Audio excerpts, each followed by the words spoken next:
Good afternoon, everybody. Welcome to Slow Art Friday. I'm Paige Taylor, the Learning and Engagement Assistant here at the museum, and we also have with us today Hank Bovee, touring docent, who will lead our discussion. So each Friday at 12 p.m. while the museum is closed, docents lead virtual tours, virtual interactive conversations about a few artworks in our collection or special exhibitions. The goal is simple: slow down, discover the joy of looking at art, and talk about the experience with others. For today's program, Hank will lead us in an interactive conversation about 3 artworks from our collection. We'll spend about 15 minutes or so with each artwork, and Hank will allow us time to look at each artwork on our own, slowly, before leading a conversation about each one with questions. As participants, we encourage you to engage in a dialogue with Hank, myself, and each other throughout the hour. So just a reminder, participants' microphones and videos are muted by default. And tips for participating in our Zoom session include choosing a quiet room and closing the door. Remember to silence all of your alerts from your cell phones and devices. Try not to sit close to a window or a bright light source. Use headphones and a microphone for best sound quality. Use a desktop, laptop, or tablet so that you can see images. And be sure that your screen name is your first name, last name, or at least your last initial. To ask questions or make comments, you can unmute yourselves, or you can type questions and comments into the chat box, or raise your hand in the participant sidebar. And we can call on you to unmute you and allow you to ask your questions or make your comments.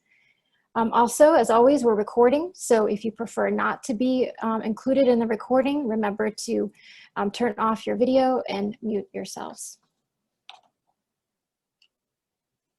Any questions before we get started? Okay. Hank, would you like to tell us what we're going to be talking about today? And one moment.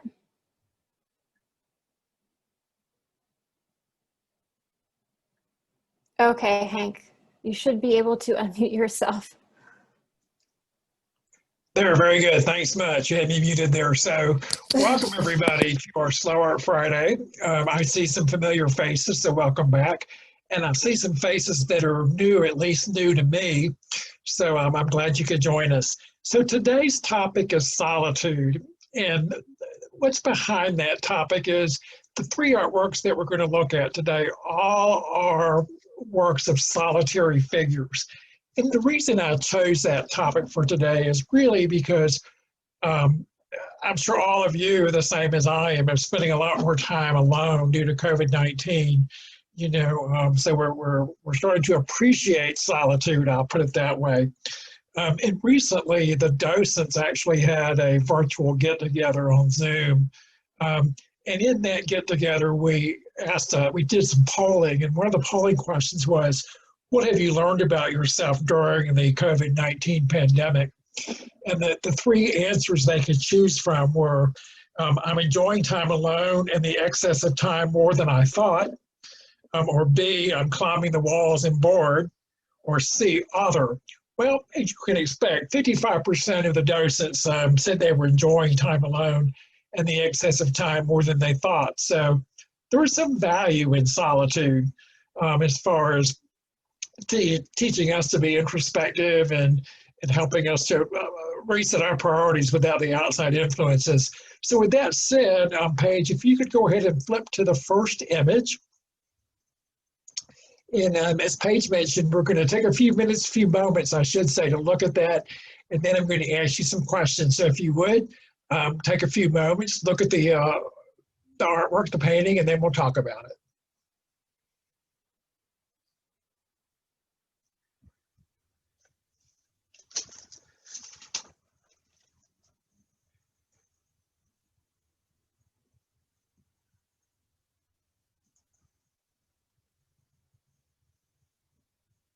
All right, now that we've had a few moments to look at that, those of you that have been on a Start Friday before kind of know the routine. But I'm going to ask a few questions. When I ask the questions, you can either just jump right in there with your response. You can type it in the chat, and I'll be very honest. I'm kind of slow on the chat. I'm keeping up with that. Or you can electronically raise your hand, whatever your And I'll preference help with that. is. What's that? I'll help keep an eye on the chat with you. Excellent. Thanks so much. Because, yeah, sometimes I get behind. Anyway, so with that said, first question I'm going to ask you all is, what's going on in this artwork? I see a woman who is appearing to be arranging flowers in a vase, doing some sort of floral arrangement. And she seems to be calm and at peace. And I note a lot of the blue. There's so much blue colors there, which is very calming, and the muted colors on the flowers. So I think you're going to answer my next question is, what do you see that makes you say that? The blue kind of, for you, lends a calm atmosphere to this painting. So what else can we see? I almost noticed the colors before I noticed what it was. I had to concentrate. Oh yeah, I was supposed to be looking for what's in the picture, but I'm a purple person. So the first thing I saw was, oh, these are my colors. So it sounds like what I'm hearing is what drew you to the painting first was the colors, because these are colors that you really like. And then the light helped me focus on the figure and the flowers, the light shining on her like a spotlight. So, right, she does appear to be very spotlit. So, very good. So what else can we see? I think that it's very almost reverential. The lighting is so soft, and it's interesting that, I'm sorry, I don't know if it was Billy or the person before me who just commented on the purple. My eyes were transfixed on the artwork. I didn't see who was speaking. But it's funny because my eyes went to the blue and the pinks. And just like you, those are among my favorite colors. I didn't actually even notice the purple, which of course would be a combination of that, until you mentioned it. So, and when you said reverential, other than the colors, are there other things in this painting that kind of lead you in that direction? Yes, the soft lighting, almost like another world, very, very ethereal. And the flowers that are on the petals that are on the floor, and the way she's just enjoying, almost in a meditative way, arranging the flowers in the vase. Yeah, the flowers, the lighting, I have to agree with you there. So I thought I saw a hand. Maybe it was just someone stretching. Somebody raise a hand? Okay. So what else do we see? Anybody see anything else? Well, I noticed there's a lot of flowers on the floor, and I noticed the absence in the room. There's no windows, there's no artwork on the wall, and we don't see a lot of furniture because we just see whatever. It almost looks like it could be a piano, but maybe a table, you know, covered where the vase and the flowers are. So it does give that sense of solitude, that there is this woman, she's all alone, just her and the flowers. Well, kind of like many of us during the pandemic, huh? Just that feeling of solitude. And as you mentioned, there's no windows. There's only that one piece of furniture. And yeah, she's kind of messy there with some flowers in the floor. What else do we see? It looks a little confusing to me, light-wise, because the light is coming in presumably from the right. I presume that light streak that we see in the background is actually painted there, not just a streak in the image. But the light is striking from that right, and yet the shadows do not convey in correct alignment with the light.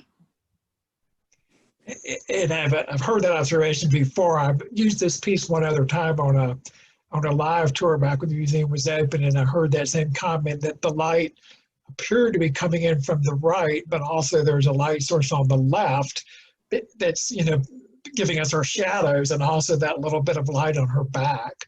So very interesting. Mm-hmm. I thought with her downcast eyes and the way her head is slightly slanted, shoulders down, there's a thoughtfulness, a peacefulness while she is doing the arrangements, arranging the flowers. So it appears that she's rather pensive, you know. The Thoughtful. flowers may be secondary to what's actually going on here. Mm-hmm. So very good. So what else? So let's see if we.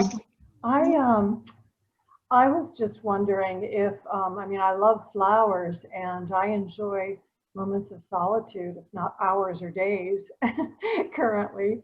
And so I wonder how much of myself I'm tapping into when I appreciate this painting.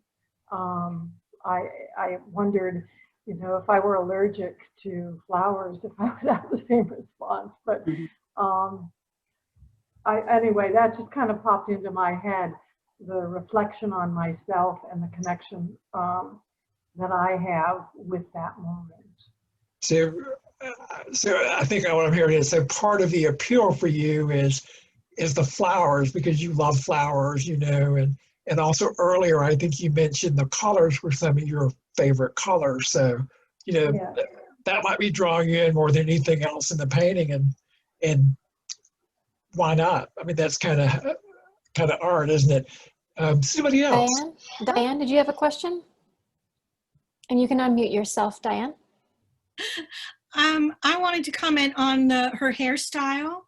To me, it's kind of informal, and yet it's got a bow in the back. And I just thought other people might have insights into her hairstyle. It seems very much at home. It's not a going out hairstyle in this time period. And then underneath the tablecloth are those why are those jagged edges there? I'm very curious. I wonder what are they? Is it a tatter, or is it the way the light is on the bottom of the tablecloth?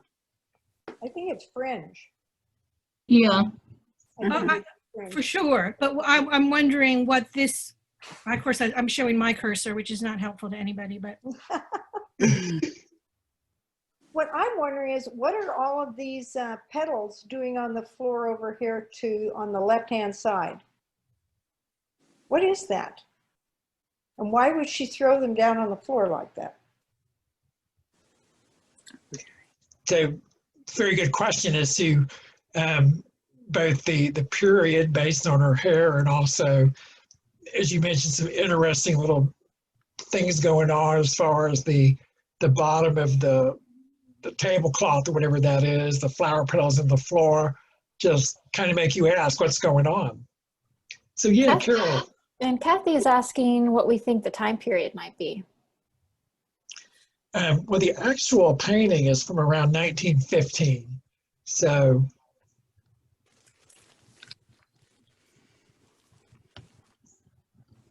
I have a question about, could it be that the petals are on the floor, that she is taking the vase to the table rather than that the petal, she looks like she's placing it down on the table and not just arranging it, and maybe it came from another spot and she's freshening it up because there are flowers that look like they have need to be pulled out or put in, and I can't see clearly if everything is fresh looking.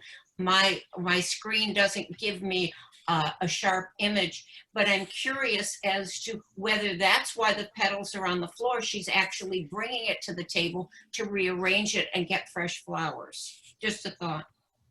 So, and actually that makes a lot of sense that the petals are just where she carried it over from its previous location.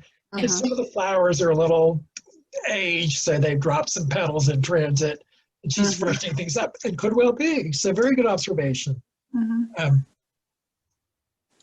What else do we see?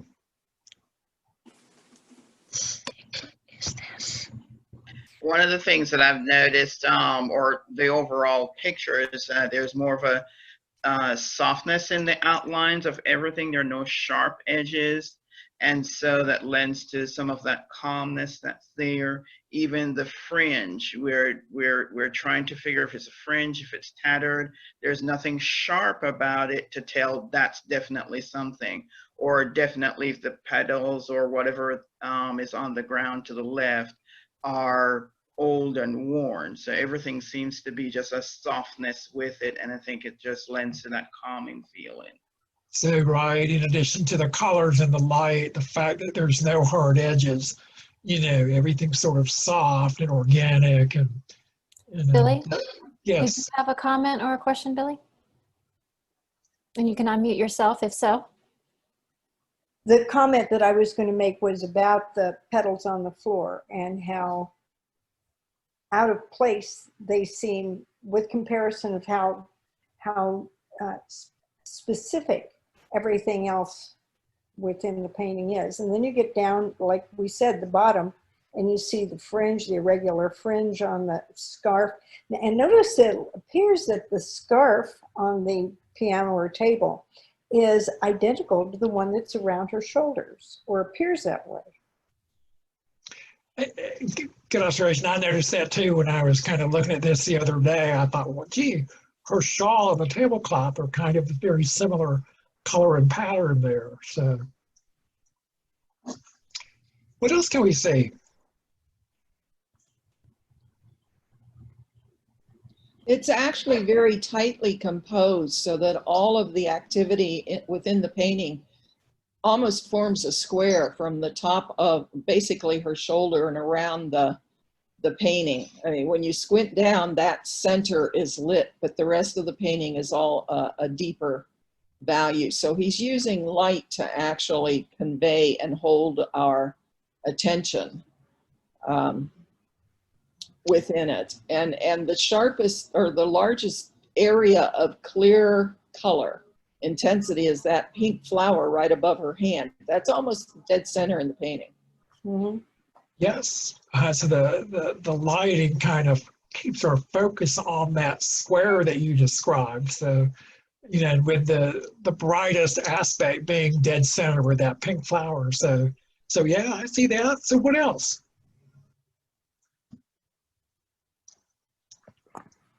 The silence is of the moment is almost deafening. When I look at this, I question what would it sound like if you were in that room? Nothing. Absolute dead silence. There's no distraction. It is just she and these flowers. Well, and I think that ties in to the silence of previous comments about the calming aspect of this painting, and someone else described it as reverential, and I think your observation fits right in with those other observations as far as, you know, it's quiet, it's calm, it's reverential, she's very pensive. So yes, definitely. Also, I don't get a sense of movement or motion. I mean, it's almost like a still life. I mean, I know that you want a sense that she's doing something with arranging these flowers and petals and everything, but you don't get a sense of movement. It's almost like she's frozen in time there. Right. So even though there's action going on, it's still, there's no movement. So yeah. Anybody else have anything? Let's go ahead, then we'll wrap this one up. And I think excellent discussion. One of the things that I really like about the Slow Art Fridays is, you know, I've seen this painting many times. I've used it in previous tours. But every single time on the Slow Art Friday, when I put something up there, you all point out stuff I never noticed before or observations that I haven't thought of. So thanks so much. So just to give you a little bit of detail, this painting is Woman Arranging Flowers. It is oil on canvas from 1915. It's 39 by 31 inches. The artist is Myron G Barlow, and he was born in 1873. And Myron was raised in Detroit, and then he's got his formal art training in the Detroit Museum School, and then went to the Chicago Art Institute. After that, he moved to France, where he spent pretty much most of his life. And in France, he enrolled in the École des Beaux-Arts, and also in the Académie Colorasi. He also went in France, took many trips to Holland, beginning in 1898, and there he discovered Vermeer, who was very inspirational to him. And you can kind of see that influence, I think, in this painting. You know, one of the things that Myron Barlow kind of focused on was a depiction of figurines, often female, in interior rooms, surrounded in a dreamlike atmosphere, which you all described very well, and dominated by a single dominant tonality, often blue. So I think this, you know, based on what I read on him, this is a very typical painting for Mr. Barlow. Any last questions or observations before we move to our next artwork?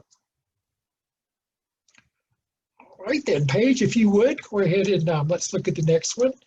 And we'll, same as before, we'll take a few moments, have you take a look at this, and then we'll talk about it.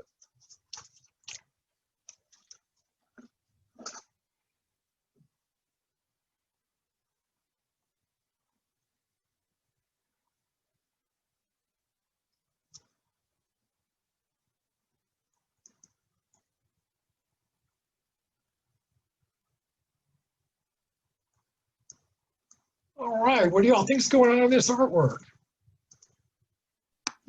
They don't make grandmas like that anymore. This looks just like my grandmother. Yeah, they don't make them like that anymore. They were much older back then. Grandmas were much older back then. This could be my grandmother, the same outfit, the same model, the same way she sits, everything but the facial structure is actually my grandmother. Even down to the sensible shoes, right? So. Yes. Are they really that sensible though? Well, compared to today's grandmothers, they might be though. So a good observation. This is a classic grandmother look here, I think, for many of us. So, so what else do we see? It looks like she's posing for the camera. Even though she's sitting there in what we're assuming is solitude, it just seems as if she's posing there for the camera. And I'm noticing with her pose that it's even though she's comfortable, that there is a little bit of formality because she has her legs crossed, she has her hands crossed. And then I'm also noticing the cacti that's right opposite her. And if there is some kind of reason for both of them, is it to show maybe softness for her and a harshness for the cacti? Good point, because the way it is, but and even though there is a softness about her, you could argue there's a little bit of a hard edge too. So I mean, what else do you see? I see that even though it's black and white, I see color. I think the black and white gives it some power to it, but I can see her dress being colored and the foliage or the grass or not sure what's in that pot over there. And I agree. I see a hardened edge there, even though she's posed very, very a confident person. She's been placed in a very interesting position because there are three different elements of that background or more, but the vertical wood, the horizontal cinder blocks, and then the yard or the garden weeds, whatever it is, to the left-hand side of the photograph with the fence up above. But if you look at what she's sitting in a rocking chair on uneven ground. And so it's all been she was positioned there for a specific reason. Not just, she wasn't just sitting out. So right, this is not a candid photo. They didn't just fly by and snap a picture of her sitting there. No. It's very posed, very arranged. The rocking chair on the lawn instead of on a hard surface. The way the props are arranged around her makes it look very posed, very deliberate. So she's also observing the observer. She's looking back at the camera, whereas the painting that we looked at, we were the observers, almost voyeuristic, looking in on somebody else. In this one, it's a totally different feeling because we're looking at her and she's looking back at us. And good comparison there. In fact, the last one was, she was very much in her own world. It's like we were just kind of peeking in on her, whereas here, you know, she's looking right back at us. And when you say that, what do you think she might be thinking about us? That's a good question, but then again, she's my grandmother. And right down to the hairdo. That's a good question. And why is she sitting there? And why is she posing? And why did the photographer put her in this particular position? Look at her legs are a mess. I mean, she's got horrible bruises on her legs. But what I was thinking too is that she has a very, to my eye, a very judgmental look on her face. Yeah, Billy, I was thinking the same thing. Like, I'm sitting up a little bit straighter. I'm watching what I'm doing over here. Just the look on her face, it's like she loves you, but you better watch yourself. So she's giving us the look. I do also feel that she is, I don't think she asked for a self-portrait. I have a feeling that she was put there by the photographer or someone. It just doesn't feel to me as though she said, let me have my picture taken like this. And the other thing I just am fascinated by is I've stripped it down in my mind to the very basic composition. A few have mentioned the cropping and the placement of the figure and the pot. And to me, this composition could almost be reduced to a triangle. With her being that one side of it, long side of it, and then you go to the pot and then back down to her feet. It's such a strong, and her arms are accentuating that. So it seems very triangular. So, and I think that kind of harks back to the previous comments around how this was very posed and very deliberately composed. And I think that just adds to that look, that triangle that you described. So, what else do we see? I want to laugh about the pot. I think it's hilarious. I think it's going to fall. It's like on the edge. I mean, there's something hilarious that compared especially to the flower, the beautiful flowers. We have this pot that's of cactus. Who wants to touch that? Yeah. And it's about to fall on her poor bruised legs or varicose veins. And would your grandmother put a pot where it's going to fall over? No. No. So, who set that up? She would scold you for doing that. So, so very good observation. What else? I think too that. Go ahead, Gail. I think too the cactus is the only thing that gives us a geographic location, because she could be in New England, she could be anywhere except for the cactus. So, where do you think she might be then with the cactus in the photo? Well, seeing as I'm in Maine right now, I can guarantee she's not in Maine. True. But so I don't know if cactus grow in Asheville like that, but you know. Yeah, we have prickly pear around here. It's just not natural. I think it's something that we have to transplant here, but yeah, it'll grow here. It just gets a little soggy. Well, let's give it, but the grass, the hillside, the little bit of trees in the upper left-hand corner, certainly cinder blocks, everything else, and what she's wearing could be any place else in the country. It's definitely not a desert place, but the cactus limits it to being south. She's not in Canada, or, you know, gives us a little bit of geographic location. I also suspect she's not as old as we're thinking, or I'm thinking that she is. How old do you think she is? I bet she's in her 60s. Oh, I bet she might even be in her 50s. Yeah. Really? Well, big. So let's kind of talk about that for a minute. When you say that she's not as old as she appears to us, what are some of the things that make you think that she's not as old? Or what makes her look older than she is? I think her face is quite young. It's her style of clothing looks dated. her hairstyle is, and that dress. And I just have to ask, what kind of bras did they wear then? And this photograph wasn't taken that long ago. She definitely is losing her look. 1975 may not seem like a long time ago to many of us, but it was a pretty long time ago. And the glasses are a giveaway. Oh, yeah. I almost think she was working somehow maybe in this garden and then stopped and posed for the picture. I mean, she's not wearing any gardening gloves or a gardening hat, but she also doesn't have any jewelry on. And the marks on her legs, I almost think she might have just been doing something out there before she sat down to be posed. But that would be interesting for someone gardening in a dress like that. She does have on a wedding ring. And back to the cactus, I'm in California, so we see, Northern California, so we see cactus all the time.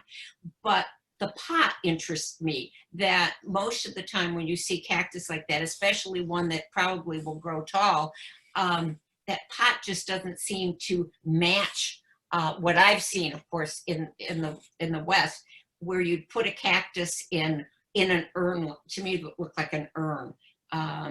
Almost, and cactus grow inside, so she could take it inside. She could be anywhere. So kind of what I'm hearing is she's not in Maine, she's not in California or the West, so we've got some clues that make us think she's somewhere else besides those places. And interesting, you had mentioned that she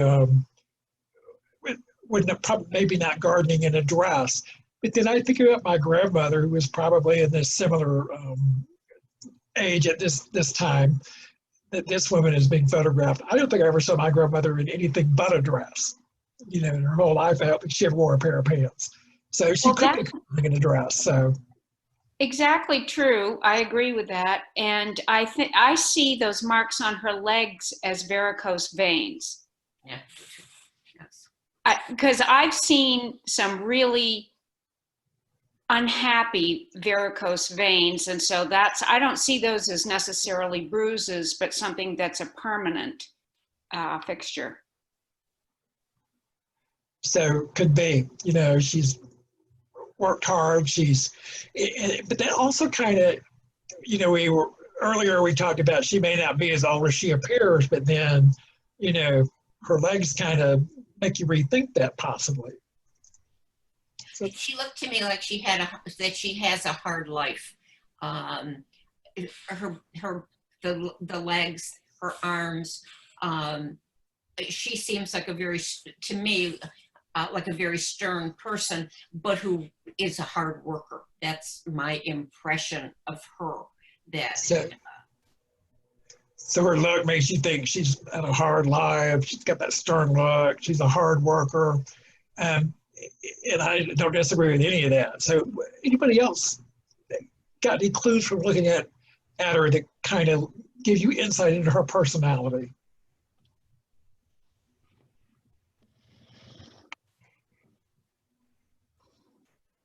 Anything else that you see? Well, let's talk about this one. I'll give you the rundown. This artist is a gentleman named Shelby Lee Adams. The name is Southern Baptist. It's from 1975. It's a gelatin silver print on paper, 12.5 by 9 3/4 inches. And Shelby Lee Adams was born in 1950 in Hazard, Kentucky. And he is best known for images of Appalachian family life. So that's what we're kind of looking at here. He discovered photographs in the arts when he was in high school. And during that time, the Peace Corps actually sent a film crew to his town to document poverty in the Appalachian mountains and neighborhoods, and that kind of spawned his interest in photography.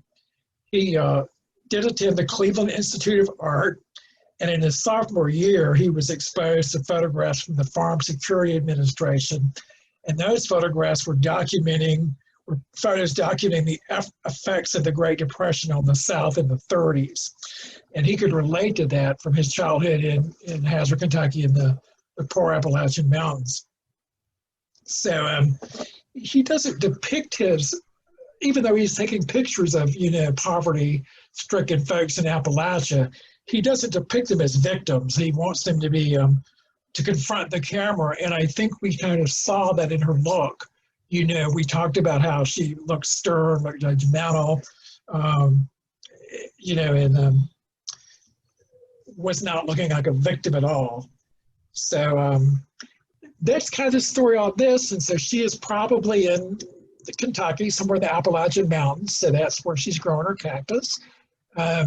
Anything else before we move on to the next one? All right, then, Paige, if you could flip over to the next one, and we'll take a few moments and then we'll talk about it.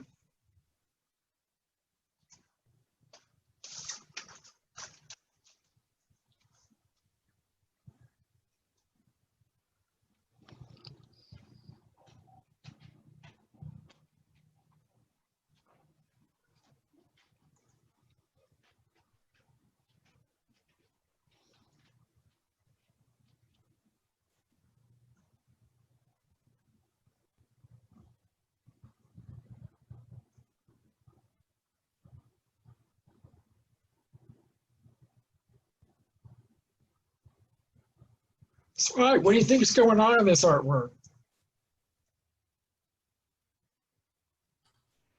Looks like a construction worker of some sort to me. I mean, with the tear and the blue jeans and the scarf and the hard hat and some sort of a mallet and the gloves. I'm not sure if those are nails up above, but it looks like he's come from work because he's been driving railroad spikes. Right. So I say both of those statements are pretty true. I'm a construction worker. I think you hit the nail on the head just by his attire. He's got the hard hat, the scruffy overalls, the scarf, and yes, those are railroad spikes that he's driving. You can see him at the top of the piece there. And just so you all know, this is not a painting, it's a sculptural piece. So it's three-dimensional if you haven't seen it. So that might give you some more insight into it. So what else do you all see? I think it's very respectful of him. It's celebrating his effort. I mean, he's working very hard, but what we're seeing is the effort. For me, it's dignified. So what do you also, see? he's named. They name him. It says Henry at the bottom there. And they're individuating him and they're making him a person. They're respecting a dignity of personhood, I think, by naming him. Unless by some weird chance that's the artist's last name, but I don't think that would suggest that to me. They're calling him Henry. I like that. The expression in his face and his shoulders, his body language is all exhausted. Mm-hmm. So let's expand on that, if you would, Billy. When you say he looks exhausted, what makes you say that? What do you see that makes you say that? Well, the sloped shoulders, the kind of leaning on the hammer, and more importantly, the expression on his face. I'm looking at this on my iPad so I can open it up and really see the expression on his face. His eyes are very sad. But just even if you can't see the expression, just the tilt of his head, the down, your eye in looking at this, it's a ceramic work. Your eye is just drawn down. So, yeah, he's got the slumped shoulder, he's leaning on his hammer, downcast face, and your view is pushed downward, and even those spikes at the top kind of point that way. So very good. For me, the verticality gives me the feeling of endurance, though, that this is persistence and endurance. I agree with what you're saying about he's exhausted, but I think the fact that he's so vertical and he's even using his hammer to keep him standing up makes me say he's gonna hang on there. I'm seeing this as positive. Maybe that's my wishful thinking. I admit. But yeah, he looks, rather than defeated, he's just tired. Thank you. That's what I was looking for. So very good. So. And the white or whatever it is to make it look like he was sweating, that he's maybe finished with his shift, whatever it is, and that he's he's completed the work of the day, or however long his shift was, that he's finished for the moment, that he's worked very hard. At least that's what it looks like to me. So he's off work. So yeah, this is the end of the day look. So it's also the all-American look. There's the red and white stripes behind him, the blue rectangle above him with the spikes in it, and he's dressed in red, white, and blue that's offset by the yellow helmet. It seems a very American statement. And did you catch the white and the red of the slats behind him? Yeah, that's what I was talking about, the red and the white slats. To it. And then he's in the blue and white. So I'm glad you were able to see that, because that's a distinctive part of this, the red, white, and blue.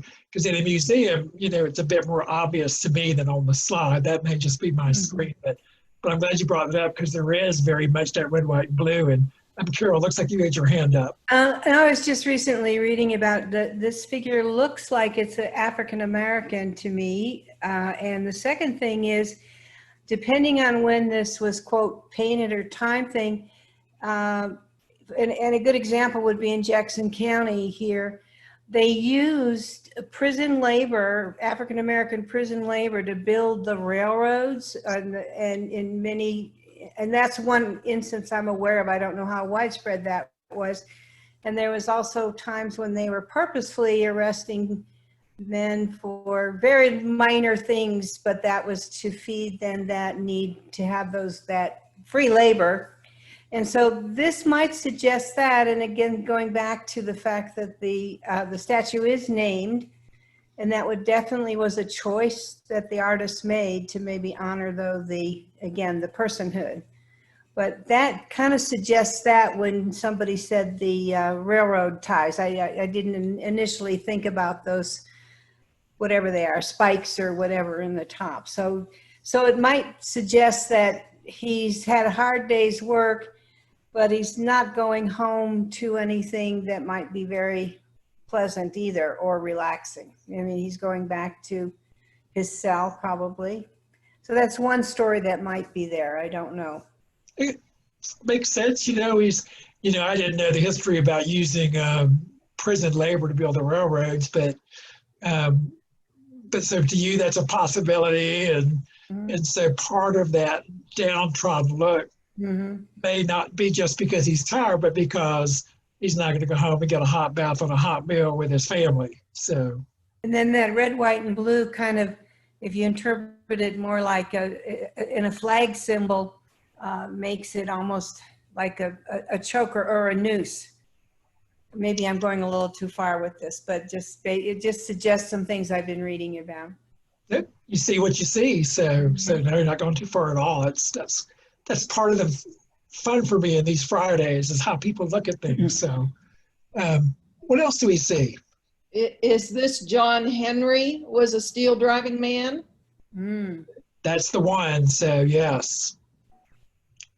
So the name of this piece is actually John Henry Series 3. So what do you know about John Henry then? That might help us see some things. Okay. Yeah. So John Henry was a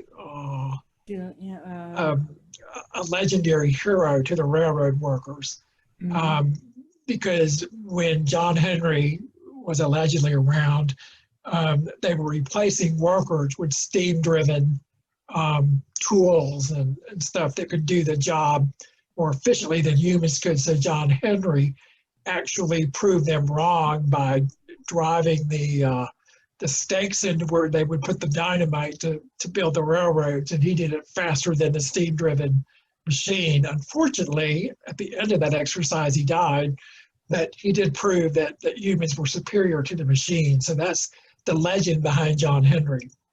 But this particular depiction, in my mind, does not show the heroics of the legend. It shows a man who is exhausted. No heroics in this figure to me at all. Well, good point that, you know, what I just described was kind of like Superman could leap tall buildings in a single bound, but then the figure that you see is far from that. You know, he looks very just downtrodden and exhausted. So although I see a real strength as well. I see he's got a very strong body, and he's got hunched shoulders, but he's standing up, and it seems strong to me. And I'm also struck by the colors that we were discussing, and the fact that it's not a bright yellow, it's not a bright red. It feels like it's outdoors and it's weathered. Worn, and yes, and weathered. So I find that contributes to the artwork. So I can see all that. So you talk about the outdoors part more. So well, it's a yellow hat, and generally those yellow hats are very bright yellow. So just on him and the faded denim and everything is light colored. So to me that reflects, maybe I'm reading too much into it, but that reflects on his spirit and the hard work and the fact that he's been outdoors. The flag in the background to me almost seems like it could have been on a barn, but it too has seen weather. Perhaps others can contribute, but those are my thoughts. Can we see, those of you who have close-up, can we see what's around the gloves, the wrists of the gloves? It almost looks like green jewels, but I can't tell. And I'm noticing how the color, we've talked about the red, white, and blue, but the green and the yellow in the hat is repeated in the green and the yellow of his gloves. But I'm not sure what's around his wrist. They look like leather straps that tie the gloves on. Oh, Yes. so That's what safety, like kind of a safety feature. Yeah. And And the if safety you look glasses. at the gloves don't have fingers in them.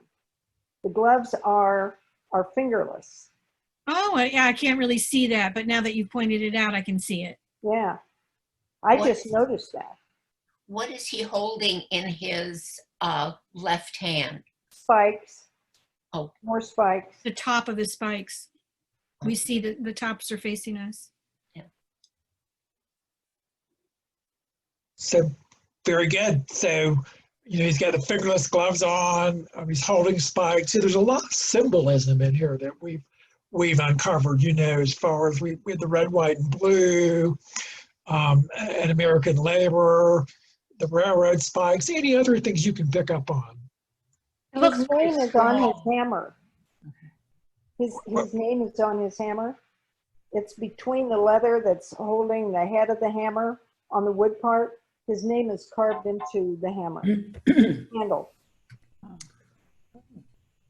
I would think he looks very strong. I mean, he doesn't have a shirt. It's almost like he's got the coveralls, but no shirt because there's no sleeves. He's got the strong arms, and obviously from doing the labor all the time, from hammering the ties, he would be very strong there. Well, and he was, because as he mentioned in the legend, he could outperform the steam drill. So good observation. And I saw a hand go up somewhere. Carol. I was just curious now looking at it. He's in this small like container. I don't know what that background is suggesting. And of course, based on my previous comments, I would say it's a cell like, but what is that? Just the backdrop of that? Because it seems to me the artist could have chosen a whole lot of things to put him in, or not have that at all because it's sculpture. Does that make sense? It makes lots of sense, and actually it's kind of interesting. So I like your comment about he's sort of almost in a cell, you know, but the actual wooden box he's in is the container that the spikes come in. Okay. Okay. So, okay. Interesting. So yeah, I'm glad you brought that up. Good observation. So what else do we see? Yeah, I was thinking a tobacco barn when I saw the slats of the wooden. I was imagining a structure, a typical Southern structure. Right, the rough, almost not unfinished wood, but with a faded finish. Very common out in rural areas. So yeah. And I think that the fact that the red and the white stripes, which to me indicate, the American flag, are making a connection between how important John Henry's work was to this country. So I was just wondering, when you said cell, it made me think of the penitentiary, which his background included, and those spikes were like the bars on the cell, so to speak. So I think the background is really great to have him represented in that way. I can see where it adds to it. And then those spikes overhead have that same symbolism or same. So, Carol, you hit the mark when you mentioned prison and convict, because now, we see a lot of symbolism suggesting that maybe not literally he was in prison, right. but he's in prison, and we've got the whole red, white, and blue. He's an American worker. We kind of all know that story, right? So, what is the horizontal white thing in the space immediately above his head? Yeah, that's another spike. But it seems to be clean or shiny. Yeah. Maybe it indicates a halo, so to speak, in a sentimental way, because it's clean, it's shiny, it's right over the head. So good observation, because he was a hero to the workers, because he proved that worker could outperform the automated equipment, because they were losing jobs because of automated equipment. And, for African Americans in that time frame, the railroad was one of the few places they could find jobs. Did he die immediately upon doing that last spike, or just soon after, or whatever? I mean, did he collapse, or? I don't know. When I was reading up on him, it just said he died after completing that task from exhaustion. So I don't think he got very far anyway. It couldn't have been I wonder if that's, the final nail in the coffin type of thing. I think it just depends on what version of the legend you read. There are lots of different versions of the legend. It is a legend, but there are some historians who have tried to actually trace John Henry to make a case for him being an actual person on certain railroads that were being built in the late 1800s.